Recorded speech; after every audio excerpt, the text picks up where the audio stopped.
Maranata! Quem está acordado, diga eu! Quem já foi abençoado, levanta a mão. Uma salva de palmas para você que está acordado. Muito bom. Seguinte, eu estava chegando nessa vigília e vi a fila. Quem ficou na fila? Quem ficou na fila? Muito legal, né? Mas depois que eu entrei aqui na igreja, eu vi que para uma vigília como essa dar certo e funcionar, muita gente está empenhada. É gente ali na frente, são diáconos dessa igreja envolvidos, são pessoas no som, na imagem. Ou seja, para você está sendo abençoado. Muitas pessoas estão trabalhando para que esse evento venha acontecer. E eu senti no meu coração a vontade de agradecer a essas pessoas, porque eles estão aqui trabalhando, muitos deles não estão nem assistindo a programação, existem muitas pessoas lá embaixo fazendo outras atividades para que isso possa acontecer, e eu senti no meu coração a vontade de agradecer esse povo que está trabalhando para a vigília acontecer. E eu gostaria de agradecer a essas pessoas na pessoa do pastor Jairo, que é o idealizador, o líder, o sonhador, que essa vigília viesse a acontecer. Então, uma grande salva de palmas ao pastor Jairo e toda a sua equipe da Sul Paranaenses, regionais, distritais e vocês da Igreja Central que fazem a diferença. Deus seja louvado. Valeu, pastorzão. Obrigado. Deus te abençoe, Deus te abençoe. É o seguinte, abra a sua Bíblia em Marcos capítulo 10, a partir do versículo 17, que nós vamos ler. E se por acaso você não trouxe a sua Bíblia, eu quero que você acompanhe agora esta leitura. E a leitura diz o seguinte, se liga aí. Antes de eu ler, eu quero que você saiba que uma vigília como essa tem vários objetivos. Um objetivo é que você chegue mais perto de Deus. Outro objetivo é que você conheça mais de Deus. Terceiro objetivo é que você venha aqui fazer novas amizades. Quarto objetivo, que você venha aqui e comece a noite solteiro e termine a noite namorando, ok? Esse é um dos objetivos, amém? Quem quer receber essa bênção aí, levanta a mão. Você que quer receber essa bênção, existe um estudo da NASA que diz que em vigílias de noite inteira, a pessoa que está afim da gente senta atrás da gente. Olha para trás aí. Olha para trás. Olha para trás. Deu certo? Deu certo aí, sim ou não? Não? Então agora eu vou dar uma chance para você, que tem alguns que estão desesperados e não sabem o que fazer, tá? Neste momento, você vai virar para o lado e vai falar assim: namoro ou amizade? Entendeu? Vai lá, vira para o lado e fala assim: namoro ou amizade? Vou facilitar a tua vida. Vou facilitar a tua vida. Deu certo para alguém aí ou não? Deixa eu ver. Deu certo. Aqui, ó. Deu certo aí? Deu certo? Namoro. Bênção.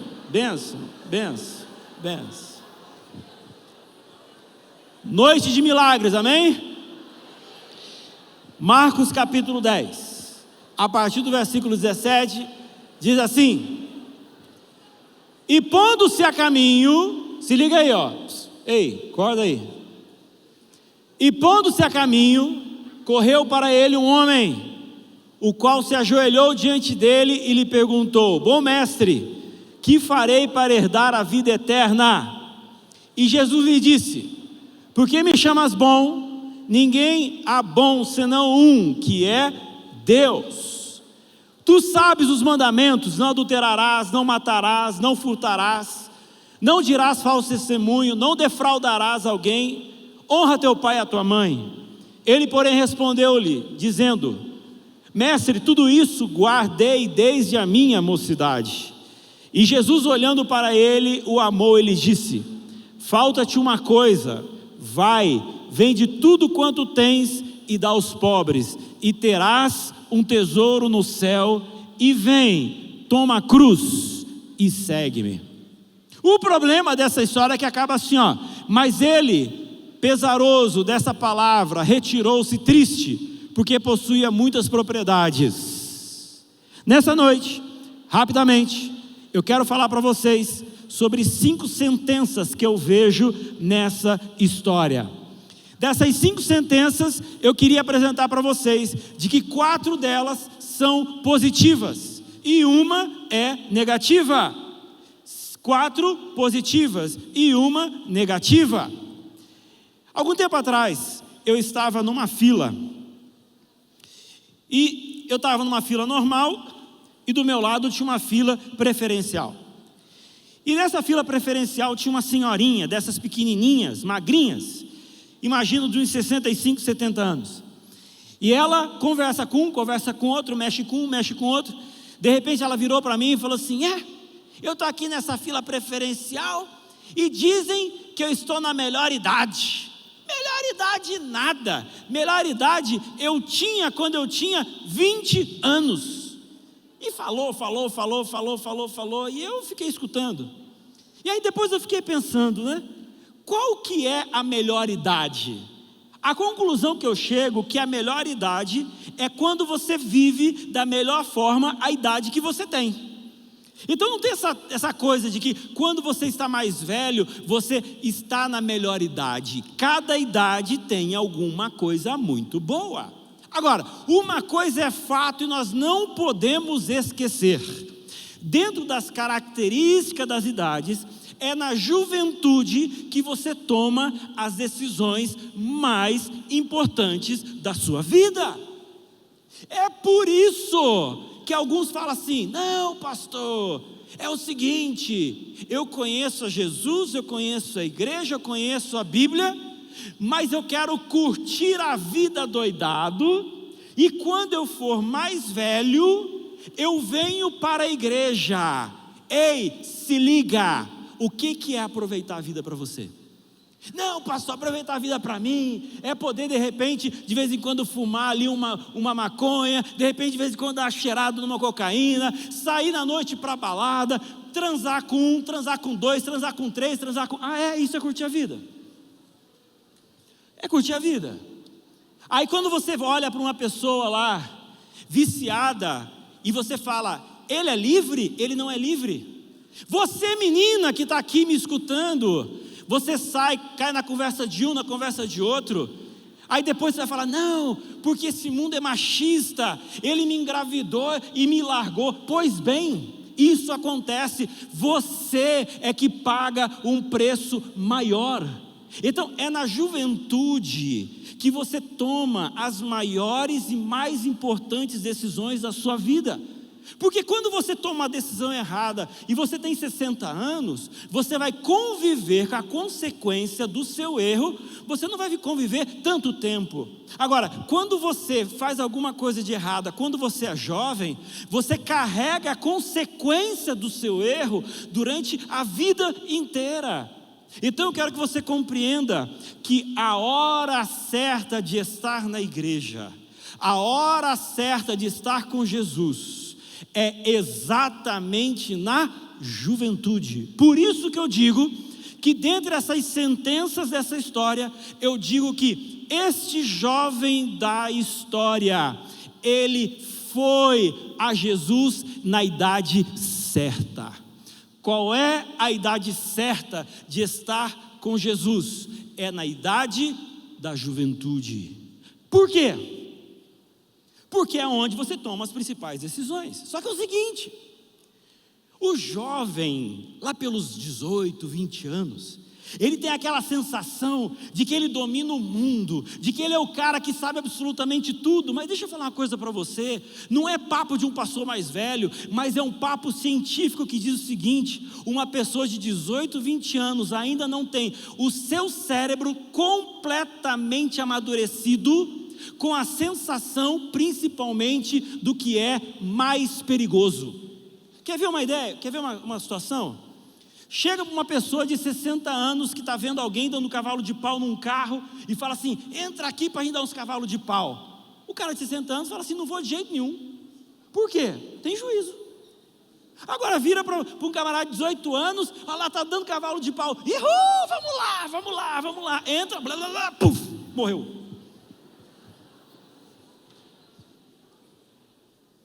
A faixa etária que mais morre no trânsito é da galera jovem. Por quê? Porque ainda o cérebro não está completamente maduro para entender as questões que são perigosas na vida. E é nessa fase que a gente faz as maiores besteiras na vida. Eu lembro que eu era garoto, adolescente jovem, e eu era conhecido no meio dos meus amigos como um cara corajoso, que chegava em cachoeiras, em alguns lugares do mar que tinham grandes pedras. Eu era aquele cara que eu chegava, olhava para baixo assim, 10 metros de altura, tinha 2 palmos de água, olhava e falava assim: eu pulo. E eu pulava. Várias vezes eu pulava, batia a mão no chão assim, para poder subir, não bater a cabeça, nem o peito. E mais de uma vez eu machuquei o peito assim na pedra em fazer esse movimento. Até que um dia eu conheci uma pessoa que, por causa que pulou na água e fez esse tipo de coisa, ele ficou tetraplégico. Aí eu olhei para aquele negócio e falei: rapaz, não é que dá ruim? Hoje, se você coloca uma pedra de 2 palmos em frente assim e fala assim: pula, eu falo: pulo não. É medo? Talvez. É juízo? Talvez. Então, quando você é jovem, você não tem noção de perigo, você não tem noção de que a vida é finita, você às vezes não tem noção exatamente da tua força, da ausência dela. É por isso que quando você é jovem, você precisa de alguém para poder te ajudar a tomar as maiores decisões da sua vida. E é na juventude que é Jesus que tem que direcionar as suas decisões. É na juventude e é pelos jovens que Satanás está se especializando naquilo que ele sabe fazer de melhor. Sabe o que ele sabe fazer de melhor? Maquiar a miséria. E ele tem se especializado em enganar os jovens. E aí o jovem, ele olha para algumas coisas da vida e acha que se ele se ele for por esse caminho, ele vai ser mais feliz. Hoje nem tanto, mas na época que eu era garoto, as propagandas mais bonitas da televisão eram as propagandas de cigarro. E eu cresci nesse ambiente de olhar para a televisão e ver o mundo de Marlboro. Eu era garoto de 13, 14 anos, via aquelas propagandas daqueles cowboys grandes. Na época eu era pequenininho, hoje eu sou grande, mas eu olhava para aqueles caras grandes e falava assim: eu quero ser grande. Eu olhava para aqueles cowboys com cara quadrada, de macho, eu falava assim: nossa. Aí a propaganda da Marlboro era um cara em cima de um cavalo, né? Pocotó, pocotó, pocotó, pocotó, pocotó, pocotó. Aí lançava lá, pegava outro cavalo selvagem. Aí no final tinha aquela música bonita. Aí o camarada acendia um cigarro e falava assim: venha para o mundo de Marlboro. Rapaz, eu era adolescente, eu olhava para cá, para aquilo e falava: uau! E mais de uma vez eu me peguei imaginando eu comprando um cigarro, acendendo o cigarro, tragando o cigarro, com aquela sensação de pocotó, pocotó, pocotó.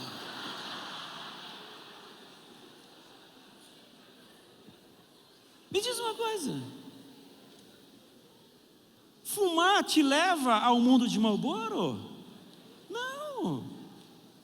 Mas quando você é jovem, você olha para isso e você é facilmente enganado. Então você precisa compreender de que você, jovem de 18, 20 anos, você está muito susceptível nas suas decisões, que são as decisões mais importantes da vida. E é na juventude que você precisa dele. Dele quem? Jesus. para Ele te ajudar. Senhor, com quem que eu vou casar? É com esse, ok. Senhor, devo transar antes do casamento? Sim ou não? Jesus fala não, beleza. Isso aqui é um vício, vou ou não vou? Jesus, cara, não vai que vai dar ruim, não vou. Você está entendendo? Então, para você ser feliz na juventude, é hora de você estar nele e permitir com que ele te ajude a tomar as primeiras decisões. Então veja, a primeira afirmação que eu trago para vocês nessa noite é de que esse homem, esse jovem, foi até Jesus na idade certa. Diz o texto que ele era jovem. Segunda afirmação que eu trago aqui para vocês: ele foi com a postura certa. Entenda aqui, vamos visualizar. Jesus estava aqui sentado em cima de uma pedra e estava com as criancinhas no colo. O homem vê essa cena, sai correndo e diz o texto bíblico que ele se prostra, ele se ajoelha perante Jesus. Aquele jovem entendeu que aquele homem chamado Jesus merecia sua adoração. Ei, se liga numa coisa: Deus é brother, Jesus é irmão, mas Ele é Deus. Ele é criador e você é criatura. E existe um problema de uma geração que tem dificuldade em aceitar a autoridade. Existe uma sociedade que está tirando a autoridade do pai de ser pai, está tirando a autoridade do professor de ser professor. E quando você não aceita autoridades, você tem dificuldade de aceitar de que Deus é autoridade. Então vamos parar com essa história de opressão. Sabe como é que é? A gente tem que ser muito equilibrado nessa questão e compreender de que muitas vezes respeito não é ser oprimido, mas respeito tem a ver com entender que existem pessoas, sim, que estão em posições diferentes do que nós, e isso não tem problema nenhum. Aí, a gente precisa compreender de que quando eu entro numa igreja, eu estou na presença de Deus, e na presença de Deus, eu me ajoelho, eu me prostro. O centro é Ele, o centro não é meu celular, o centro não é a história que eu estou contando para o meu amigo do lado. O centro não é eu querer, mas o centro é Ele. Eu acho que precisamos construir uma geração de adoradores mais profundos da pessoa de Jesus e do entendimento de quem é Deus. Chegue na presença dEle. Igreja, oração, Deus, santidade, Criador. Ele é Criador, eu sou criatura. Quando olho para esse texto, eu percebo algumas afirmações, como eu disse para vocês. A primeira delas, aquele jovem, ele foi até Jesus na idade certa. Segunda afirmação, ele foi com a postura certa. E terceiro, ele fez a pergunta certa. Vou fazer a pergunta para você aqui: se Deus estivesse aqui agora e você pudesse fazer a Ele uma pergunta, qual pergunta você faria a Ele? Só uma pergunta. Eu estava fazendo um sermão semelhante a esse numa igreja. Aí o irmão levantou a mão: pastor, tem uma pergunta legal aqui que eu queria fazer para Deus. Fala, meu irmão. Eu queria saber de Deus se Adão tinha umbigo. Aí eu parei. Eu falei, nunca pensei nessa dúvida teológica. E eu não sei. Vou fazer uma enquete aqui. Quantos aqui acham que Adão tinha umbigo? Levanta a mão. Alguns. Quantos acham aqui que Adão não tinha umbigo? Levanta a mão. Não tinha não? Tipo assim, reto? Um tanquinho perfeito? Nada. Aí eu estava pregando esse sermão também numa outra igreja. Aí a irmã levantou a mão: pastor, eu tenho uma pergunta aqui que eu queria fazer para Deus. Fala, minha irmã. Eu queria perguntar para Deus. É que assim, pastor, não sei se o senhor está sabendo, Semana que vem tem a Mega que está acumulada em 40 milhões. Eu queria perguntar para o Senhor assim, se dava para adiantar os 6 números, né? Afinal de contas, eu ia fazer até um pacto com ele, devolução de dízimos e ofertas. Pergunta boa essa, né? A pergunta é, qual que é a pergunta mais importante que um ser humano pode fazer para Deus? Sabe qual a pergunta mais importante que o ser humano pode fazer para Deus? Deus, o que eu devo fazer para ser salvo? Ei! Você está aqui na Igreja Central de Curitiba nessa noite. Você vai para a faculdade durante a semana. Você trabalha durante o dia. Mas você não pode perder a perspectiva de que enquanto os nossos pés estão nessa terra, os nossos olhos não podem perder o foco do que é o céu. Nós estamos nessa terra de passagem e o céu não é uma fantasia. O céu ele vai chegar. Você pode construir um tesouro nessa terra, mas você não pode esquecer que você tem que ter um tesouro no céu. Você pode querer ter uma mansão nessa terra, mas você não pode sacrificar a mansão do céu em função da mansão da terra. Você pode querer ter um corpo bonito nessa terra, sem sacrificar o seu caráter, que é que você vai levar para a eternidade. Quando nós olhamos para a Bíblia, existe uma promessa: eu virei. Você jovem precisa estar vivendo sempre com os olhos voltados para a eternidade. O céu vai chegar e a sua vida tem que ser baseada nessa verdade. 3 sentenças.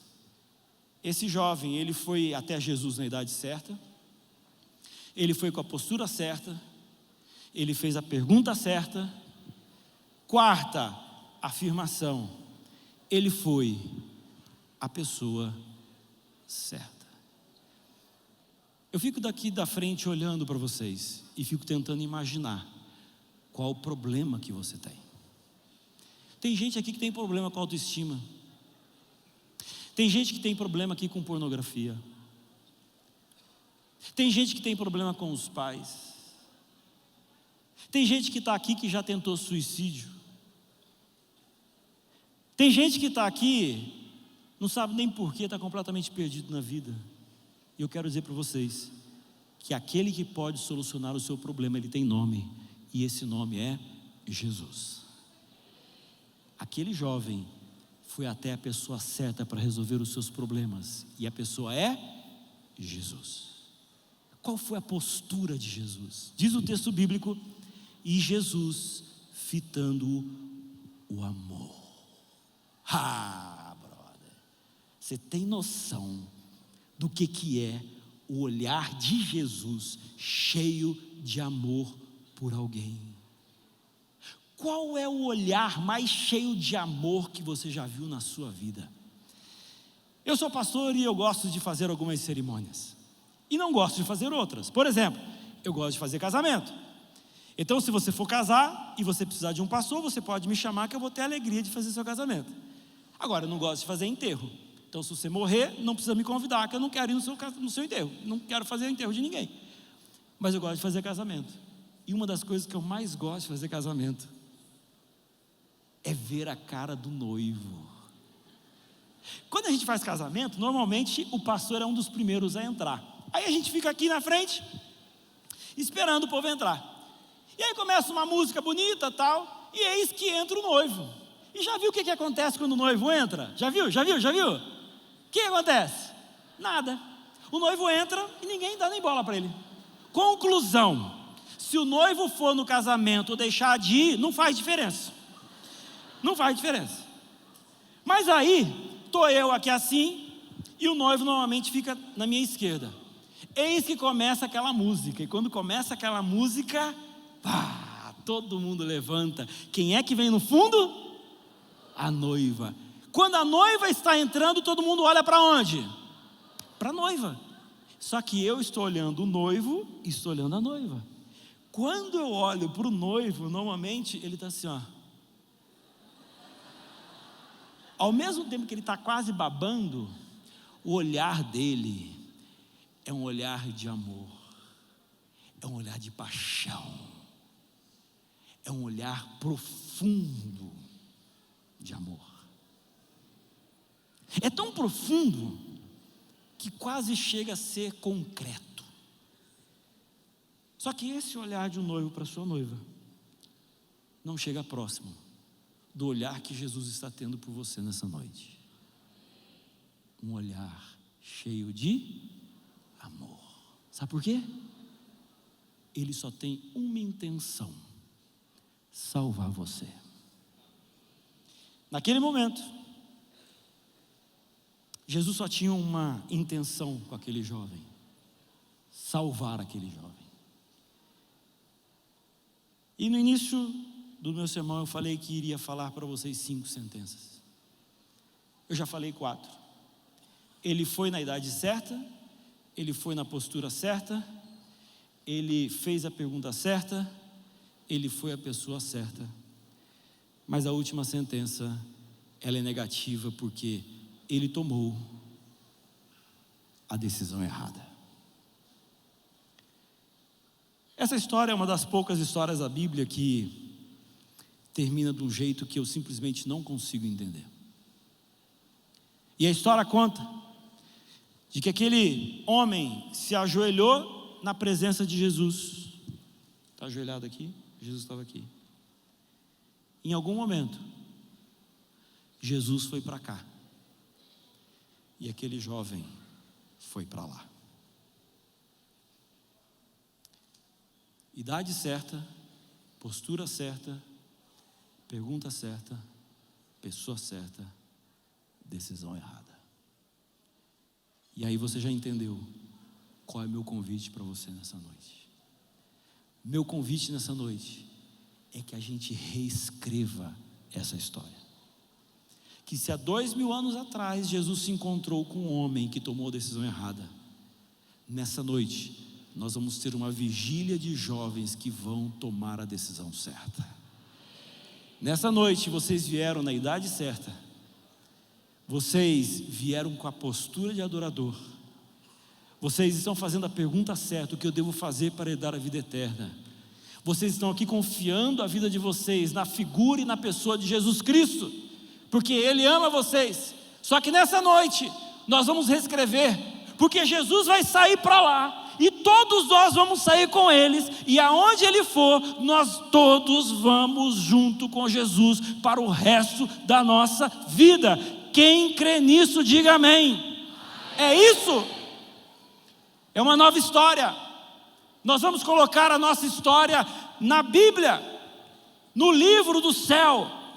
Jesus, no passado, o Senhor encontrou uma pessoa, Ele deu as costas, mas nós não daremos as costas, porque nós vamos entregar ao Senhor o nosso coração.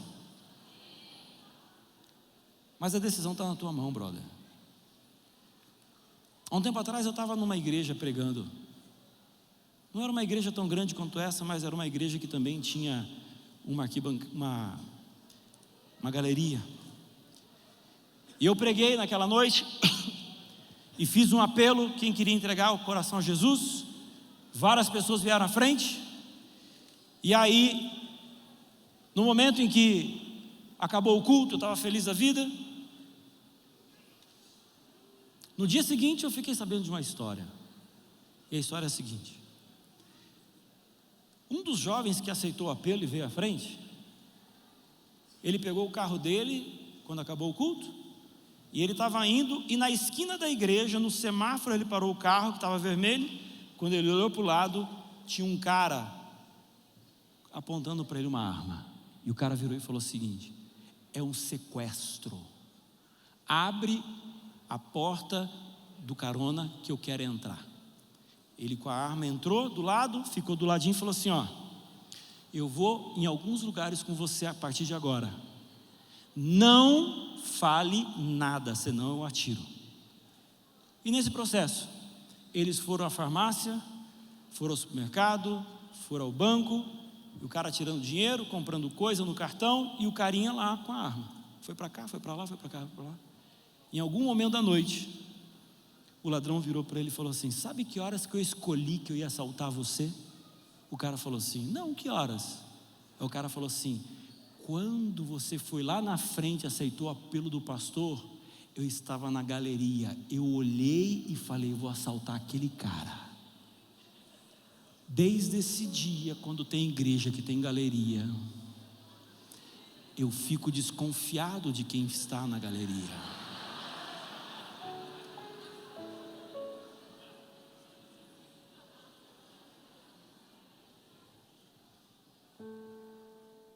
O mesmo sermão,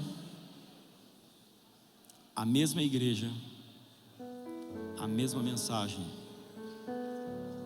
e duas decisões erradas, duas decisões diferentes. Uma decisão se entregou a Jesus, o outro tomou a decisão de continuar no pecado. A noite está no meio e você precisa tomar uma decisão. No caminho da vida, Jesus ele aparece, e Jesus ele vai passando,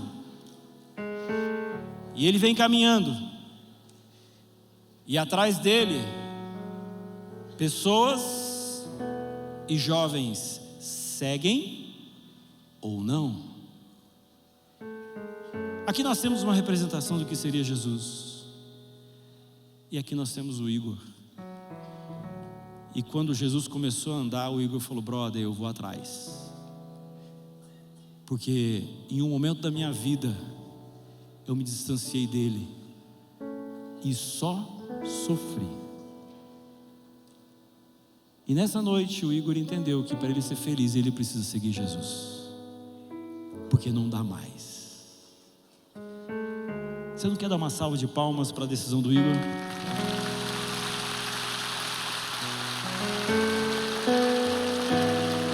A minha pergunta é assim: Jesus agora vai caminhar e vai até aquela parte de cima, e o Igor vai seguir Jesus.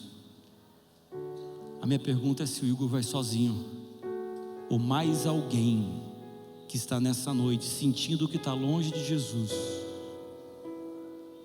alguém que acha que precisa do batismo, do rebatismo em especial. Se você sente no seu coração que você precisa seguir a Jesus e você está longe de Jesus, eu quero que você saia da onde você está, eu quero que você venha para trás do Igor, porque esse gesto vai dizer: aonde Jesus for, eu vou atrás. Existe alguém que quer entrar neste momento aqui, nessa caravana da salvação, nessa busca pela salvação, e quer dizer: aonde Jesus for, eu vou atrás? Se existe alguém que está aí e quer fazer isso, venha, sai da onde você está e venha aqui, para que a gente possa seguir em busca do caminho do Senhor Jesus. Já temos aqui uma juvenil, coisa linda. Você está aí em cima, eu vou esperar por você. Você tem que sair correndo daí, você tem que vir para cá.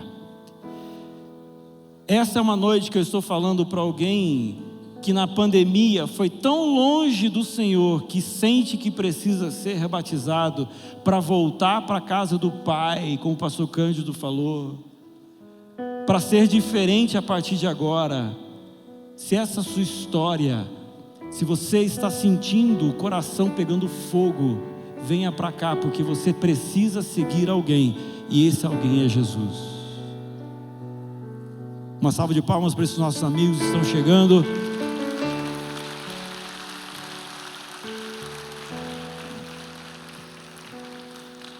Naquele dia, Jesus caminhou para um lado e aquele jovem caminhou para o outro. Nessa noite nós vamos reescrever a nossa história, porque nós temos um grupo de jovens que está seguindo aquele que salva, aquele que perdoa, aquele que abraça, aquele que ama e aquele que salva. Venha, essa é a noite em que você se encontra com o Senhor Jesus. Essa é a noite que você volta para o braço dele. Essa é a noite que você fala: amigo, não tem mais como continuar na vida que eu estou levando. Essa é a noite do milagre na tua existência. Jesus olha para você e fala assim: eu te amo. Existe alguém que está aí agora, ao lado de alguém que não está suportando, mas não tem forças de vir aqui. Abraça teu amigo e fala assim: brother, eu vou contigo. Mas se o teu coração está pegando fogo, é porque o fogo do Espírito Santo está consumindo você. E nesta noite eu tenho um chamado para você: saia de onde você está, entregue seu coração a Jesus e venha aqui à frente, porque você não pode sair nessa noite dando as costas para Jesus. Essa é uma noite que você vai entregar o seu coração para Jesus. É isso que vai acontecer com o Igor. Eu quero chamar vocês que estão aqui, olha, porque vocês vão ver esse batismo de camarote. Aqui estão os meus amigos que vieram, aceitaram esse chamado. As lágrimas que você derrama nesse momento são as lágrimas de entrega que você está fazendo nesse momento. Nós temos o Igor, que está no tanque batismal, e ele será batizado. O Igor, ele um dia foi batizado, deixou os caminhos do Senhor, deu as costas para o Senhor, mas nessa noite ele volta, ele entrega o coração para Jesus. E para onde Jesus for, você vai atrás. Você nasceu para ser feliz, você nasceu para estar do lado de Jesus para sempre. Nesse momento, seguindo o teu desejo, Igor, para a salvação da sua vida e o perdão dos seus pecados, você será batizado em nome do Pai, do Filho e do Espírito Santo. Amém.